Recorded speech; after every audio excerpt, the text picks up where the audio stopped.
আজ শেয়ার করব অন্যরকম একটা পাস্তা রেসিপি। এই রান্নাটা স্পেশালি আমার ছোট বোনের হাতের। আসসালামু আলাইকুম, কেমন আছেন সবাই? সন্ধ্যা মানেই যেন ঝালঝাল কিছু খেতেই হবে, তাই আমি নিয়ে চলে এলাম স্পাইসি একটা পাস্তা রেসিপি।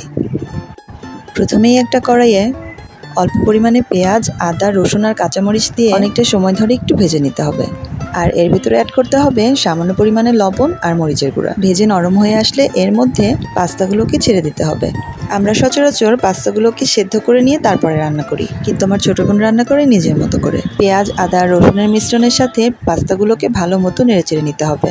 এরপরে পরিমাণ মতো পানি অ্যাড করে দিতে হবে। এরপরে এতে অ্যাড করে দিতে হবে 2 টেবিল চামচের মতো গুঁড়া দুধ। আপনারা চাইলে লিকুইড দুধও অ্যাড করতে পারেন। এরপর 1 কাপ পরিমাণ পানিতে 2 চা চামচের মতো ময়দা দিয়ে পানির সাথে ময়দাটাকে সুন্দর মতো মিশিয়ে সেটাকে ঢেলে দিতে হবে।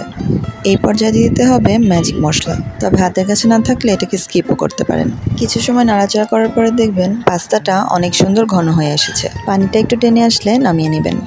আমার কাছে পাস্তা জিনিসটা অতটা পছন্দ না, কিন্তু আমার বোনের হাতের পাস্তাটা এত মজা হয় যে না খেয়েও পারি না। রেসিপিটি ভালো লাগলে ট্রাই করে দেখবেন। সবাই অনেক অনেক ভালো থাকবেন। আল্লাহ হাফেজ।